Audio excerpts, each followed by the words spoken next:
Hello friends, সুভ্রাস ক্রিয়েশনে আপনাদের সবাইকে স্বাগত। আজ আমি সমুদ্র কাঁকড়া লাউ দিয়ে রান্না করেছি, আপনাদের সঙ্গে সেটা শেয়ারও করছি। প্রথমে একটা পাত্রে আমি 1 কাপ জল ও হাফ চামচ নুন দিয়ে বসিয়ে নিয়েছি ও কাঁকড়া ভেঙে নিয়ে তার মধ্যে দিয়ে সিদ্ধ করে নেব 3 মিনিট মতো।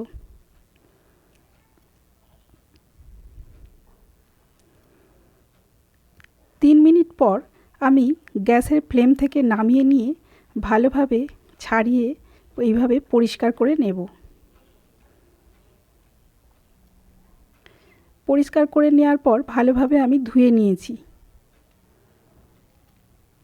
একটা কড়াই বসিয়ে তার মধ্যে দিয়ে দিলাম নুন ও হলুদ গুঁড়ো হাফ চামচ পরিমাণ করে। এর মধ্যে দিয়ে দিলাম কেটে রাখা কাঁকড়াগুলো।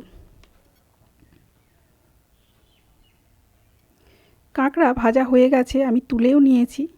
এবার আমি তেল দিয়ে দিচ্ছি একটা শুকনো লঙ্কা, তেজপাতা, গোটা গরম মশলা ও চিনি।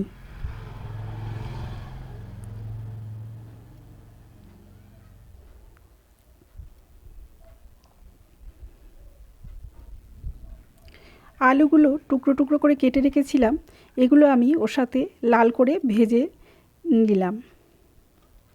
এর মধ্যে দিয়ে দিলাম আদা বাটা ও নুন 1 টেবিল স্পুন পরিমাণে, আর হলুদ, লঙ্কা ও গরম মশলা গুঁড়ো হাফ টেবিল স্পুন পরিমাণ করে।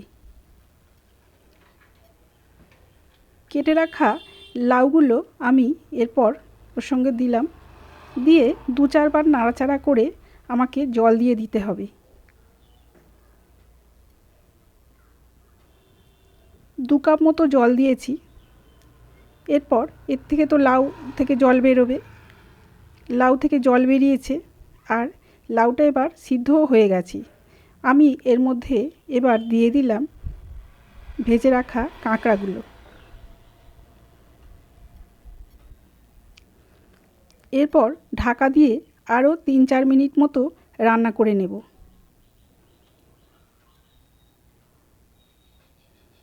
তৈরি হয়ে গেছে আমার লাউ ও কাঁকড়া। লাউ দিয়ে কাঁকড়া তৈরির পর এটা আমি এখন তুলে নিচ্ছি। তার আগে ওই লাউগুলো কিন্তু একটু ভেঙে ভেঙে নিতে হবে চামচ দিয়ে। এই রেসিপিটা আমার তৈরি হয়েই গেছে। যদি এটা আপনাদের ভালো লেগে থাকে প্লিজ সাবস্ক্রাইব করে পাশে থাকার অনুরোধ।